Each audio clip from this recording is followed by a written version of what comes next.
Maayong aga Western Visayas, kag welcome sa atong programa CSC on Air.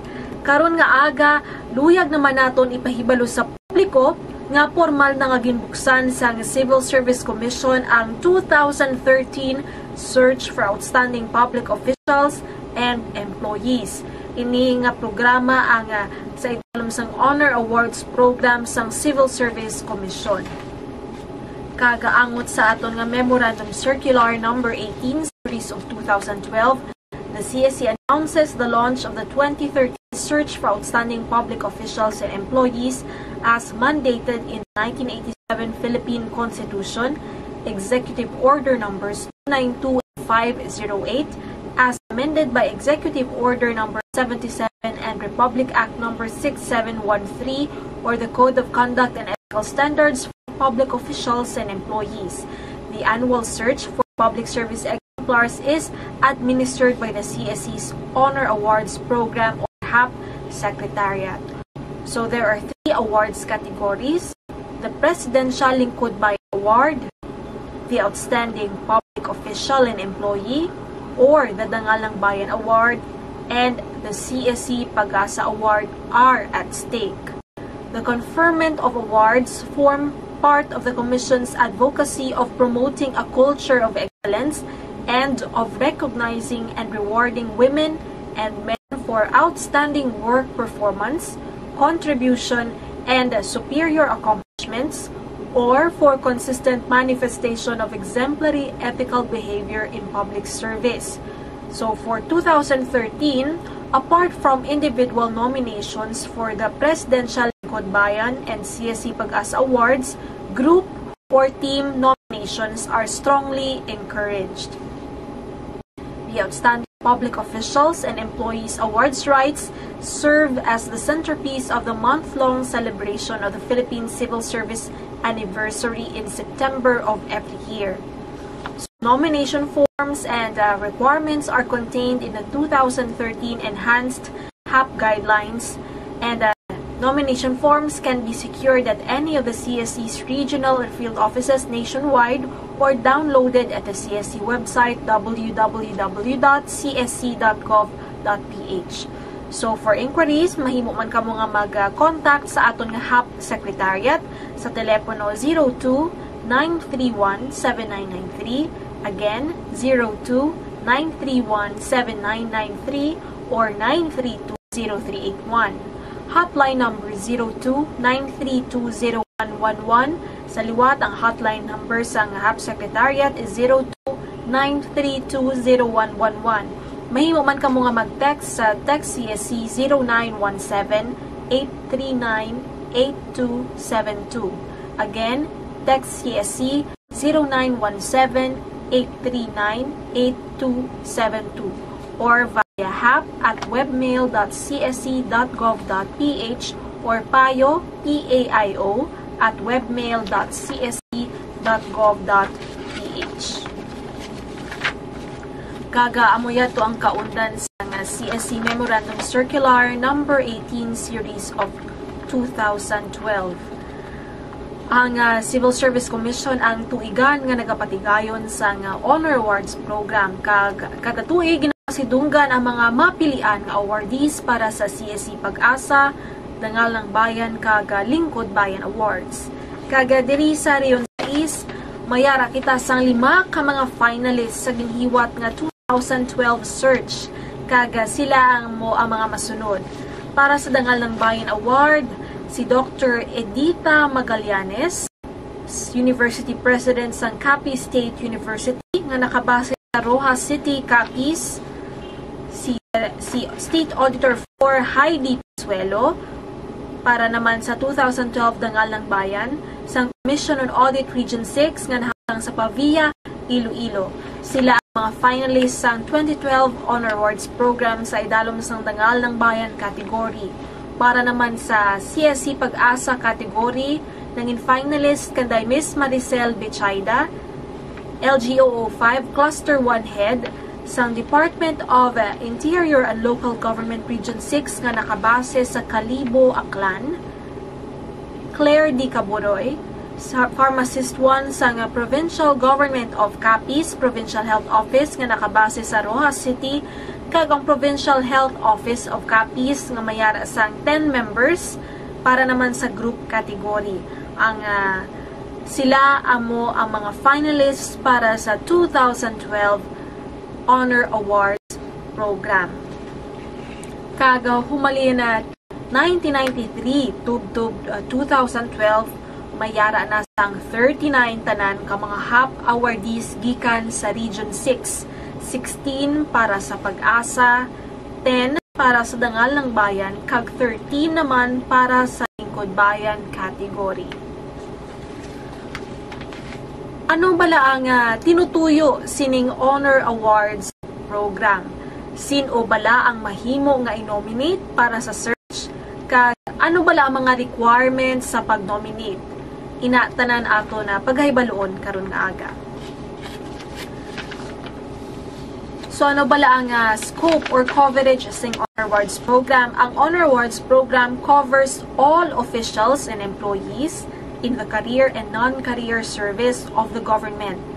Kagkalakip diri amo ang mga appointive barangay officials and employees recognized as government employees pursuant to CSC Resolution number 01-1352 dated August 10, 2001, which provides as follows. First, respective appointment papers are submitted to the CSC for records purposes.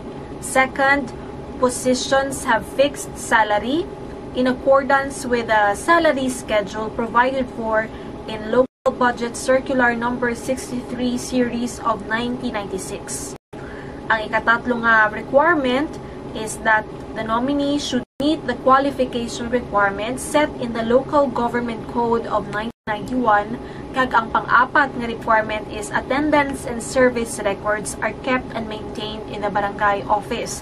So to recap, ang aton nga Honor Awards program covers all officials and employees both in the career and non-career service of the government, including appointive barangay officials and employees pursuant sa aton nga CSC Resolution number 01-1352 with the following provisions.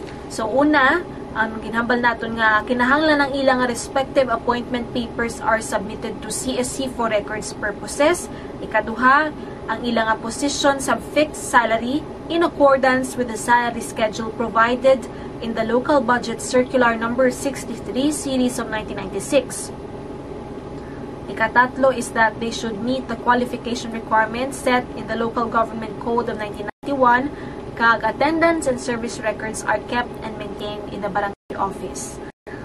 So, employees whose nature of appointment fall either under job order or contract of services, as defined in Sections 1 and 2, Rule 11 of the Revised Omnibus Rules on Appointments and Other Personnel Actions, are excluded from the coverage of the program. So again, para sa Honor Awards program, excluded ang mga empleyado who fall under job order or contract of services.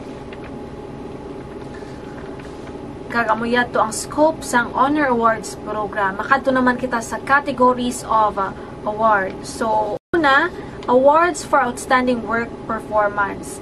The awards for outstanding work performance are the following. Una, diri amo ang Presidential or Lingkod Bayan Award, which is conferred on an individual or group for exceptional or extraordinary contributions resulting from an idea or performance that had nationwide impact on public interest, security, and patrimony.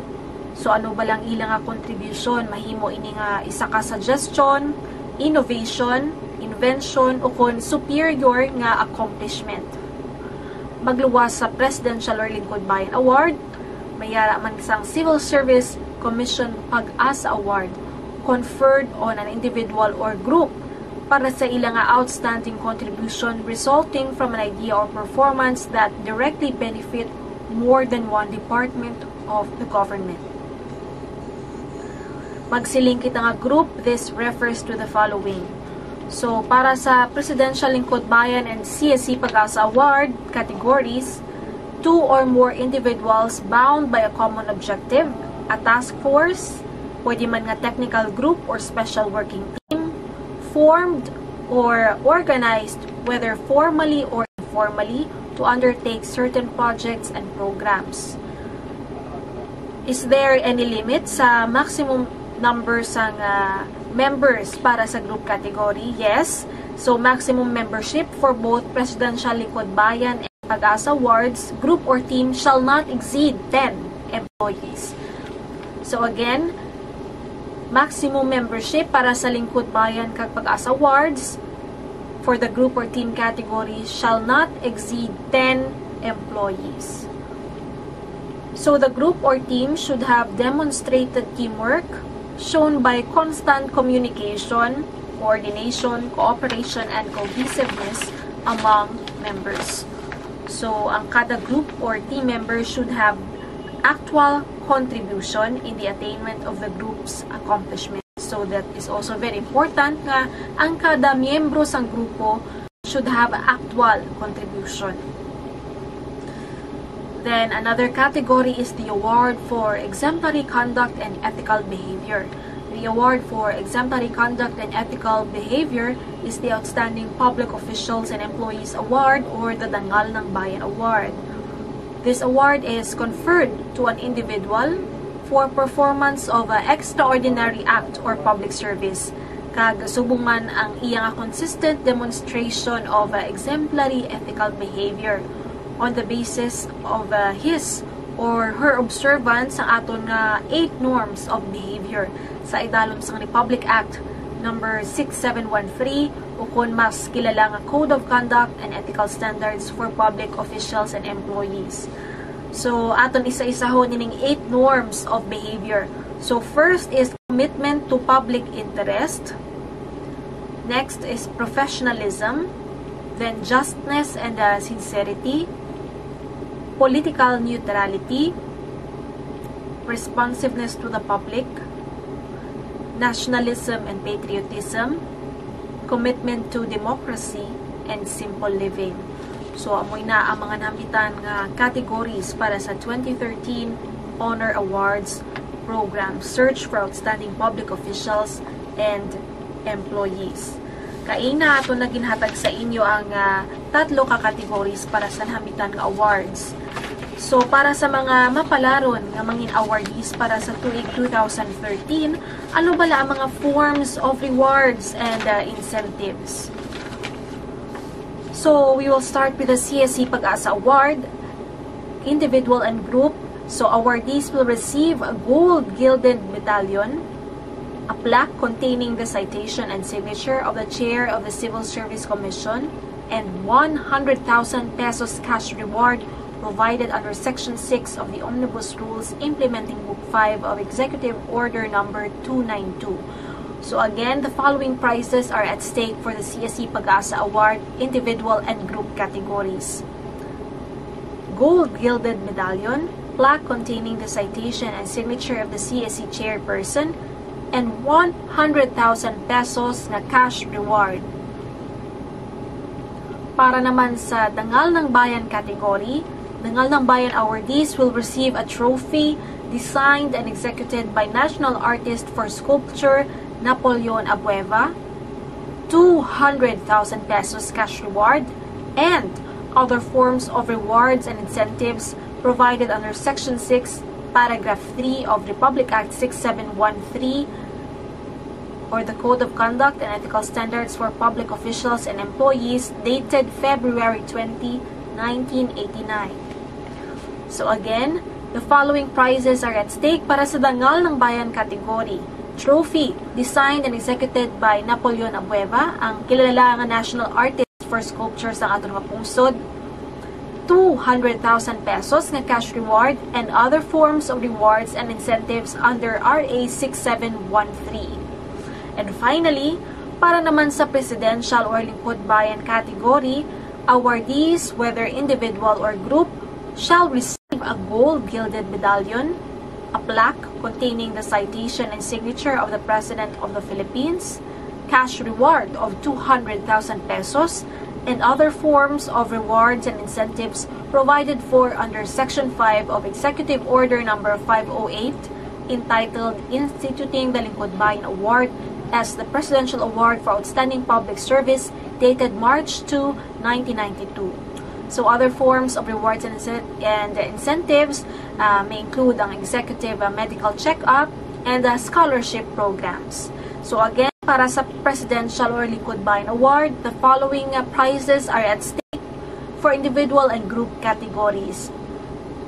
So awardees will receive a gold gilded medallion and plaque containing the citation and signature of the President of the Philippines, 200,000 pesos cash, and other forms of rewards and incentives under Executive Order Number 508.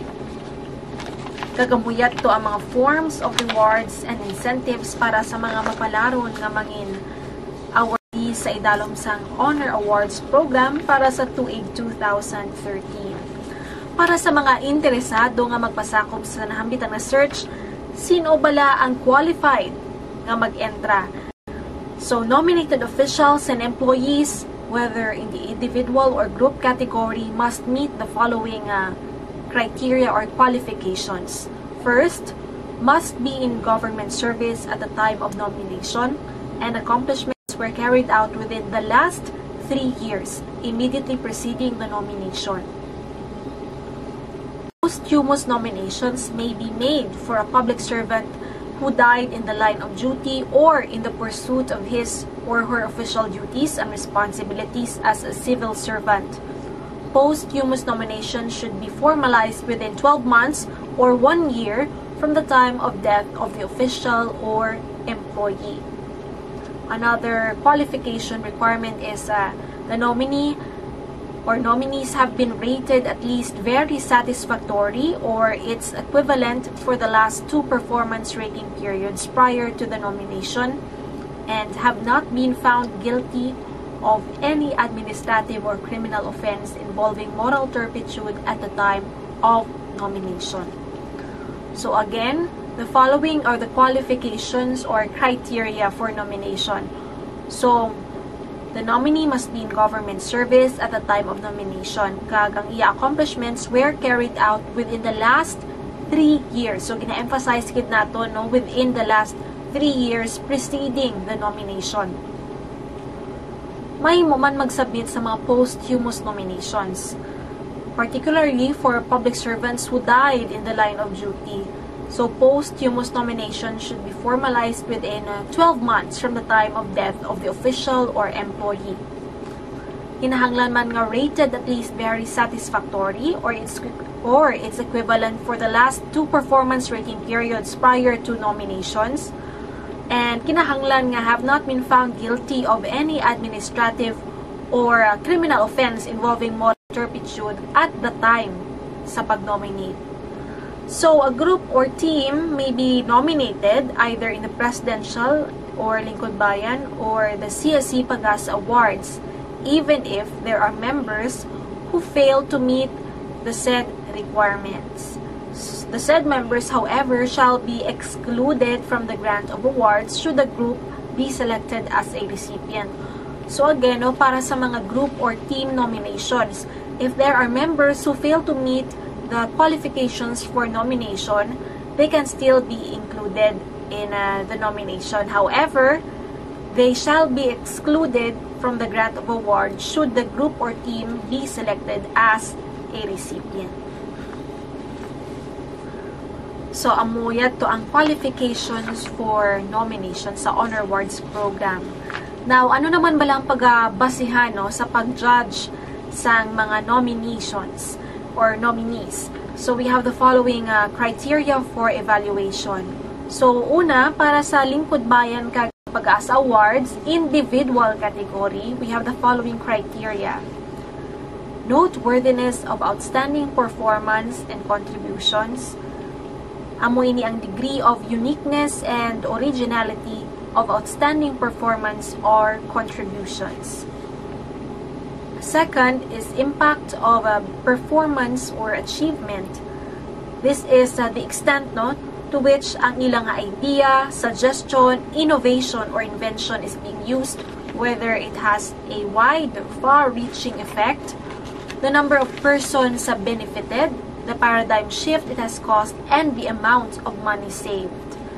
Another criteria is reliability and effectiveness. Nangin effective bala kag efficient ang ilang contribution? Was it able to address a pressing need, or was it able to improve public service delivery? And lastly is consistency of performance, o kung the degree of consistency of the individual or group nominee as manifested by consistent, outstanding performance based on historical data or work record. So, amuyad to ang criteria para sa Presidential Lingkod Bayan and Pag-asa Awards. Again, for the individual category, noteworthiness of outstanding performance or contribution, impact of performance, reliability and effectiveness, and consistency of performance. Para naman sa group category for Lingkod Bayan and Pag-asa Awards, ang criteria for evaluation amo ang mga masunod: noteworthiness of outstanding performance or contribution, impact of performance or achievement, reliability and effectiveness, consistency of performance, pareho man gihapon sa individual category. But another criteria, the fifth criteria for the group category is demonstrated teamwork, cooperation, camaraderie, and cohesiveness. So this is the extent the group members motivate and support each other, or the degree to which group members positively influence each other. So again, pareho man sa gihapon ang criteria para sa group kag individual category, except that sa group category for Lingkod Bayan Pag-asa Awards, another criteria is demonstrated teamwork, cooperation, camaraderie, and cohesiveness. Kag finally, para naman sa Dangal ng Bayan category, we have the following criteria: quality and consistency of behavioral performance. This is the level of consistency to which the nominee has manifested exemplary conduct and noteworthiness of behavioral performance. Second is impact of behavioral performance, the extent to which the extraordinary act has created a powerful effect. Ano ba lang impacts ni sa organization, sa agency, or sa publiko? Another criteria is risk or temptation inherent in the work. The degree of risk and the temptation substantially present sa iyang trabaho. Fourth is obscurity of the position. So the lowliness or insignificance of the position in relation to the degree of performance and the extraordinary norms manifested. Fifth is years of service. So, ginalantaw man natin ang cumulative years of service that the nominee has rendered in the government vis-a-vis his or her accomplishments, and other similar circumstances or considerations in favor of the nominee. So, again, para sa Dangal ng Bayan category, we have the following criteria for evaluation: quality and consistency of behavioral performance, impact of behavioral performance, kalakip man diri ang risk or temptation inherent in the work, obscurity of the position, years of service, and other similar circumstances or considerations in favor of the nominee.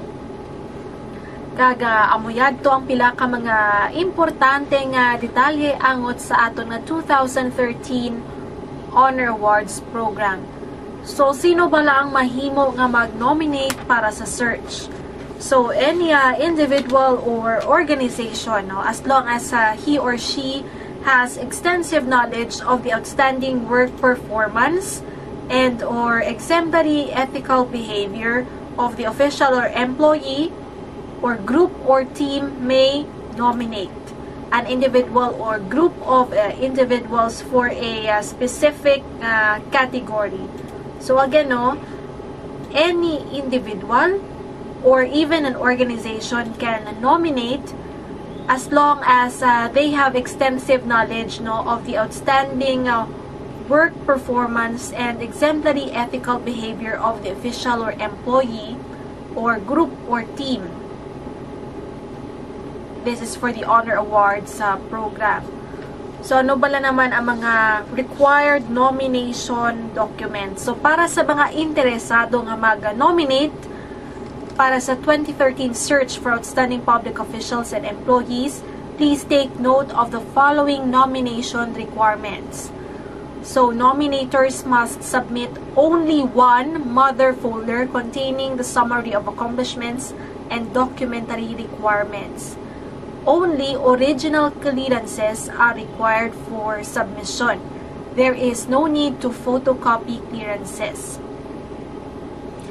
Nominators also need to provide 5 additional copies of the summary of accomplishments, preferably a 2-page summary, which clearly state the impact of the nominee's accomplishments. These will be distributed to the members of the 2013 Committee for the Honor Awards, Lingkod Bayan, and Pag-asa categories. For the Dangal ng Bayan, nominees must narrate instances relative to the manifestation of exemplary conduct and ethical behavior. So, reminder sa mga interesado nga magpasakop sa search, photocopies of training certificates, seminars, pictures of trophies, awards, medals, and plaques are not required for submission or inclusion in the nomination folders. So, a list of awards and seminars attended will suffice. So, again, reminder lang sa mga luyag na magpasakop sa search, you only need to submit one mother folder containing summary of accomplishments and documentary requirements, and original clearances only, and 5 additional copies of the summary of accomplishments, preferably a 2-page summary para sa Lingkod Bayan and Pag-asa Award. Para sa Dangal ng Bayan, nominees must narrate instances relative to the manifestation of exemplary conduct and ethical behavior. Take note that photocopies of training certificates, pictures of trophies and awards are not required for submission. So, a list of your trainings attended or awards received will do. So, the following are the documentary requirements for the search. First is the properly accomplished nomination form, filled out in a brief and concise manner. So, we have 3 categories. Nomination for outstanding work performance to be accomplished by nominators for the Lingkod Bayan and Pag-asa Awards. So, we have HAP form number 1. So, again, para sa Lingkod Bayan kag Pag-asa categories, you need to fill out HAP form number 1. Para sa group nomination, the nominator must additionally fill up HAP form number 1-A. Kung sa diin ang pangalan sa mga team members and other information na the group nomination must be supplied and certified by the highest ranking administrative officer or chairperson of the program on awards and incentives for service excellence or praise sa inyong office or agency. So, we have the following information needed for the HAP form 1-A. Position and agency, if nominees belong to different agencies. Ang detailed contributions ng kada nominee, their performance rating for the last 2 rating periods, that is January to June 2012 and July to December 2012. And reason for disqualification of members if there is or if there are any. And you also have to supply your personal data sheet or CS form 212 with passport size 1.5 by 2 inches, photo with name tag taken in the last 6 months of the nominee. So again, i-recap natin ang HAP form number 1 na pagagamiton para sa Lingkod Bayan at Pag-asa categories, and for the group category, you have to submit an additional form, that's HAP Form 1-8, which includes information on the position and agency of nominees, detailed contribution, their performance rating for the last 2 rating periods, reason for disqualification of members, if any, and the personal data sheet with passport size that is 1.5 by 2 inches photo taken within the last 6 months with name tag. Now we go to the Dangal ng Bayan category. For the Dangal ng Bayan category, we have to fill out HAP Form number 2. So again, for the Dangal ng Bayan category, you need to fill out HAP Form number 2. Other requirements for submission is include the following: personal data sheet with passport size 1.5 by 2 inches photo with name tag taken within the last 6 months. Certification, excerpts of the deliberation and or copy of the minutes of the deliberation on the nomination by the office, provincial, regional, or central praise committee to be signed by the local, provincial, regional, or national praise chairperson, except for nominations of heads of departments, agencies, GOCCs, chief executive of local government units, and president of state universities and colleges. Another requirement is certification issued by the nominee, and in case of posthumous nominations, certification issued by the highest ranking administrative officer or legal officer that he or she has not been found guilty of any administrative or criminal offense involving moral turpitude, and in instances that the nominee have pending administrative cases, there should be no final judgment or ruling on administrative or criminal case at the time of nomination. Detailed information on dismissed or decided cases, if any. Certification of no unliquidated cash advances and disallowances for previous accountabilities except for current or fiscal year 2013 accountability secured from the Commission on Audit. Another requirement is the copy of the 2012 Statement of Assets, Liabilities, and Net Worth, or SALN, of the nominee certified by the highest ranking administrative officer in the employing agency. This is for individual nominees only. So again, copy of the 2012 SALN certified by the highest ranking administrative officer in the employing agency is for individual nominees only. Another requirement is the service record duly certified by the agency's personnel officer for purposes of evaluation. So, ining service record, this is a new or additional requirement sa aton nga Honor Awards program. Then, you also have to submit clearances issued in the last 3 months from the following agencies in the nominee's locality: National Bureau of Investigation or NBI clearance, clearance from the Office of the Ombudsman, Certificate of Non-Pending Administrative Case from the CSC Regional Offices, 2012 BIR Tax Clearance. This is applicable only for individual nominees. And for AFP, PNP, Bureau of Fire, and BJMP nominees, you need to secure clearance from Commission on Human Rights. So again, clearances issued in the last 3 months from the following agencies in the nominee's locality: NBI, Office of the Ombudsman, Civil Service Commission Regional Office. Para sa individual nominees, they also have to submit their 2012 BIR tax clearance. And for nominees from the Philippine National Police, Bureau of Fire, Bureau of Jail Management, Criminology, and Armed Forces, you need to submit clearance from Commission on Human Rights. Now, for appointive barangay officials, certification issued by the barangay chairperson that the nominee meets the conditions provided under CSC Resolution number 011352, dated August 10, series of 2001. Take note that any misrepresentation made in the said documents shall be a ground for disciplinary action against the certifying nominee or authority pursuant to applicable civil service laws and rules. All nomination folders and documents submitted shall be considered records of the Commission, and they shall no longer be returned to the nominees. So again, any misrepresentation made in the said documents shall be ground for disciplinary action.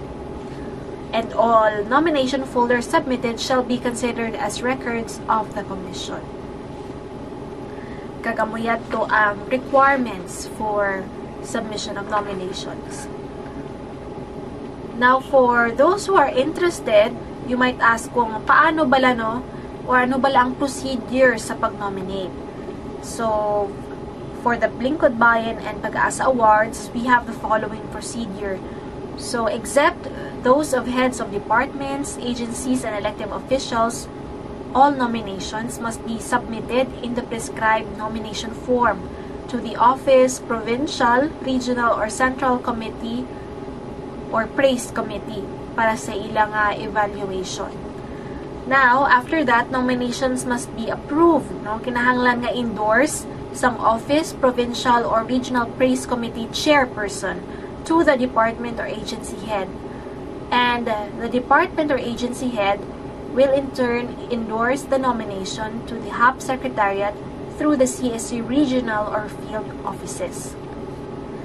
Now, in the absence of a duly constituted and operational praise committee, the department or agency cannot nominate or endorse nominations. In case of group nominations composed of members from various agencies, the chairperson of the praise committee and agency head of the lead agency shall approve or endorse the nomination. The office head refers nominations to the department secretary, chairperson, or president in the case sa mga national government agencies, constitutional commissions, government financial institutions, as well as state universities and colleges, and governor or mayor para naman sa local government units. So the heads of agencies shall refer also to the following officials. So for governor or mayor nga nominee, endorsing head of agency must be the DILG secretary. Para sa vice governor or vice mayor, the endorsing head of agency should be the governor or mayor. And for the members of the staff of the local sanggunian, the endorsing head should be the vice governor or vice mayor. Para naman sa mga punong barangay or kagawad, the endorsing head should be the city or municipal mayor. Take note that where the nominee is the agency head, endorsement by the superior official is required. For instance, department secretaries, or rather heads sa mga bureaus and agencies attached to or under departments, ang department secretary will serve as endorsing head of agency. Para naman sa mga presidents ng state universities and colleges, the endorsing head will be the chairperson of the Board of Regents. And in the case of presidents of corporations, the chairperson of the Board of Trustees or secretary of the department to which the corporation is attached will serve as endorsing head. And in addition, the following information must also be provided. For group nomination sa Lingkod Bayan Pag-asa Awards, names of team members, including disqualified members with their respective positions and contributions enumerated in detail. For individual nominations, for the Lingkod Bayan Pag-asa Awards, on summary of accomplishments, norms of conduct manifested, information on the following should be provided. Highlights of outstanding accomplishments or exemplary norms manifested for the last 5 years. So, presentation of accomplishments or norms manifested should be in order of significance, complete with descriptions, justifications, and should adhere to the pointers contained in the enhanced 2013 HAP guidelines. For outstanding work accomplishment, they should state whether or not the accomplishments are part of the regular duties of the nominee, or if these are his or her own initiative. If this is part of the nominee's regular duties, you have to cite justifications kung nga these accomplishments are considered as exceptional or extraordinary. For exemplary conduct and ethical behavior, in addition to the presentation of the summary of exemplary norms of conduct manifested and displayed, you also have to cite justifications why the norms displayed are considered exemplary. And the nominations of heads of offices, agencies, and LGUs should present their individual accomplishments, not the accomplishments of the entire agency. So, take note that we also have the following limitations. Although there are 3 awards categories, an employee or official should be nominated to only 1 category. Honor awardees, or those who have been previously conferred with any of the 3 award categories under the Honor Awards program, can still be nominated to the same or to another category after 5 years from the conferment of his or her award, provided that the nomination is based on a new set of accomplishments or exemplary norms or behavior manifested. Para naman sa mga nominees who are recipients of national awards given by nationally recognized organizations or award-giving bodies, kaangay sa Metrobank Foundation, shall be considered for the search, provided that documentary requirements prescribed under the 2013 HAP guidelines are submitted within the set deadline.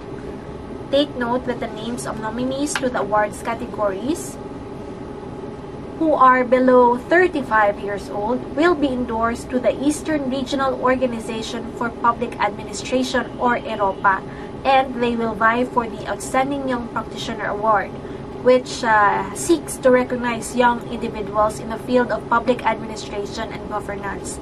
Now, this is a new addendum sa aton nga HAP guidelines. So, for more information on the Outstanding Young Practitioner Award, please log on to www.eropa.org.ph. Now, government agencies are also expected to nominate their exemplars.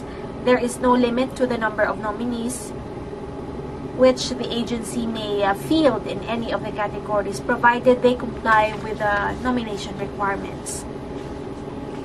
Kagaamuyat tong aton nga procedure for nomination. Now, in case nga hindi makasubmit on the deadline set by the Commission sa required documents, this will serve as a ground for disqualification of nominations. Other grounds for disqualification include misrepresentation of information made in the nomination form and the other documents submitted, non-compliance with instructions in accomplishing the nomination form, and the nominees requesting members of the Committee on Awards or members of the HAP Secretariat directly or through intermediaries special favor or consideration shall also be disqualified.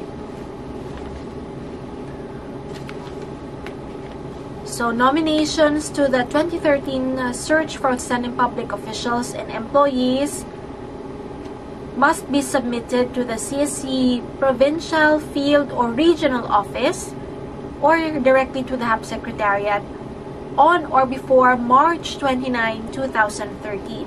So again, the deadline for submission of nominations and the documentary requirements is on March 29, 2013. So again, you may get your nomination forms and HAP guidelines sa ato na CSC regional or field offices. So for further inquiries, you may also call the HAP Secretariat or email them. And you may also secure the guidelines and nomination forms paagi sa aton official website www.csc.gov.ph. So, for interested individuals or organizations, please take note that the deadline for submission of nominations is March 29, 2013. Ang Civil Service Commission ang nag-imbita gid sa tanan nga mga agency heads kag iban pa nga mga empleyado sa gobyerno sa nagkalain-lain nga mga government offices, sa mga NGAs, GOCCs, SUCs, LGUs nga magpakigbahin sa aton nga 2013 search paagi sa pag-nominate sa mga outstanding nila nga mga empleyado. So sa liwat ang guidelines kag nomination forms para sa 2013 search sa idalom sang Honor Awards program ang mahimo ninyo nga ma-access paagi sa aton nga website.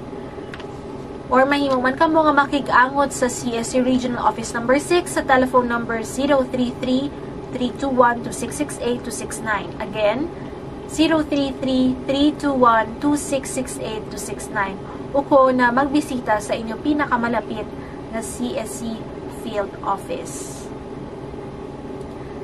Kag amo adto ang kabukusan sang aton topic on the 2013 Honor Awards program.